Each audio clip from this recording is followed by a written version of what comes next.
The egusi is so tasteless and not lumpy because you're missing these important steps. So lovely, welcome back to Kelsey Kitchen. Today I'm going to brag that this is the best egusi soup recipe you see on the internet right now. I want you to imagine a very romantic dinner date because that's the best way I can describe this egusi soup. And today I'm going to be showing you step-by-step tutorial on how to make the tastiest Nigerian egusi soup that will blow your mind. Now make sure you save, share and like this video. Also subscribe to my channel if you haven't done that already. So let us begin.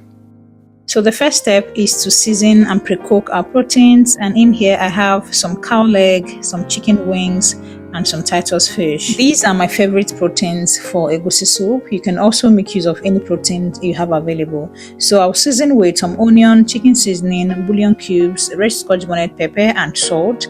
I'll add some water and allow it to boil.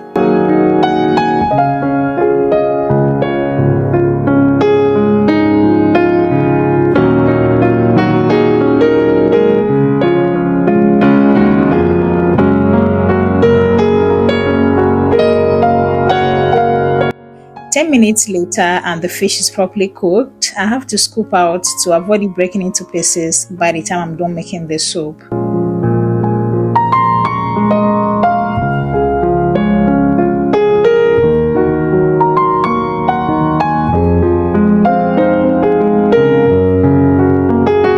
After I'm done scooping out, I'm going to allow the rest of the proteins to cook until 80% done.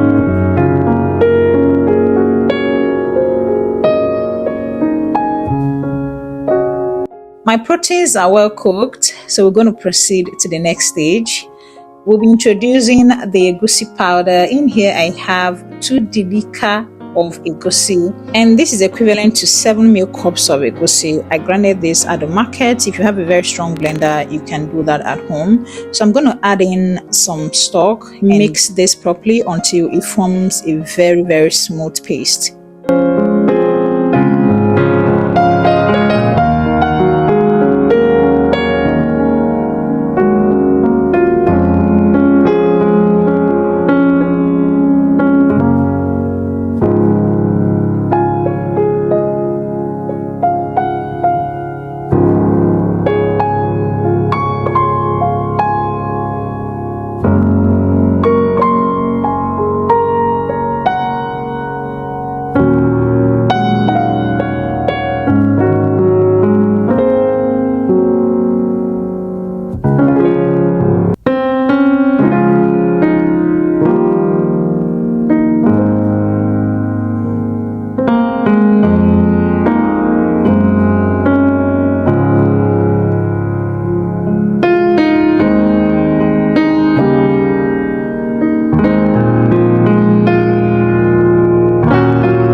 Can you see the consistency of the egusi paste? It is not watery, it is not too thick either. So this is what we're aiming at, and it is properly mixed. I'm going to set that aside and proceed. Remember, you need only the protein stock for that. Do not add any other water.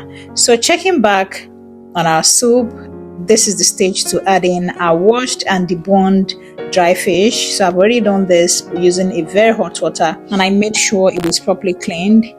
So the next stage is to add in our palm oil. I'm going to be adding 3 cooking spoons of our palm oil. Remember that the ingredient measurement is dependent on the quantity of egusi you'll be using. After adding the palm oil, I will need to cover and allow this to boil very well for like 15 minutes before I proceed, because that's going to allow the taste of the palm oil to erase properly from the soup. This is 15 minutes later, and I'll be adding the rest of the ingredients, and this is the crayfish and red scotch bonnet pepper. You also need to adjust with your spicy at this stage, so check if you've been needing some salt or not. As we do that, this is also the perfect time to introduce the egusi paste into the soup. So I'm going to be adding in small lumps of this into the soup. Make sure your own molds are as small as what I'm doing here, because it's going to help us form a very perfect lumps. See, as long as you get this stage correctly, you're going to have the perfect lumpy egusi soup. So you need to be very careful and make sure that you do as I do. Watch me and repeat every single thing that I'm doing. Let me tell you something. After trying out this recipe of making egusi soup, I don't think you're going to go back to the frying method of cooking it. Because trust me, I have tried several methods of making egusi soup and this always stands out for me. This is my best recipe. So what I just added is grounded uziza seed. If you have the leaf, you can skip this, but I do not have the leaf, so I just added in the seed and some bouillon cubes. Then I allowed it to boil for a period of 20 minutes. Then I'll have to stir and gradually break the lumps into smaller pieces. Let me also advise you to make use of a very good non-stick or cast iron cookware set when cooking egusi soup, because it's going to make you not to get burnt easily. Or if you have a very strong aluminum pot, it will suffice. But if you have all those lightweight cookware, make sure that you do not leave this for a second because it's going to get burnt easily. So this is about 45 minutes later after I've added the egusi paste and my soup is already giving. The aroma from my kitchen is already nose blinding.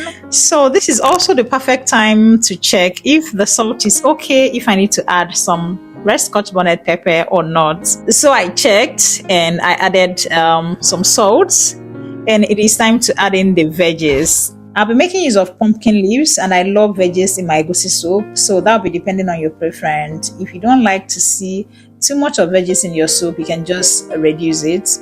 So after adding in my veggies, I will just allow this to boil for the next 30 seconds. Then I'll add in my fish, because we've not forgotten our fish is still there. It's going to be the last thing I'll add to this so that it doesn't break, because it's already cooked properly.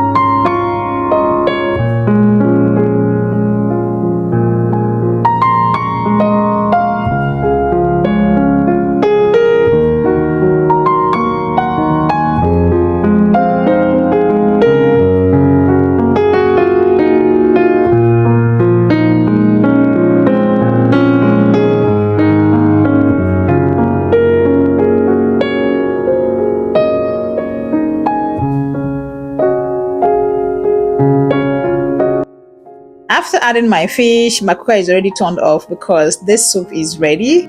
I think at this point, I lack the words to describe the aroma that is coming out from this kitchen.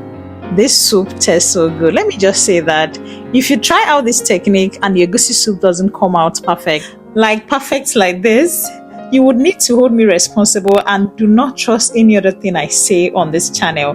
But before you crucify me, make sure that you follow my technique every step by step. Do not omit any part of this video, okay? Now is the time to serve this sumptuous soup, and you can enjoy it with some white rice on some swallow. The last time I enjoyed my egusi soup with some white rice, it was a hit. So if you haven't tried it on white rice, please, you need to try it. See you on my next video. Thank you so much for watching. Bye.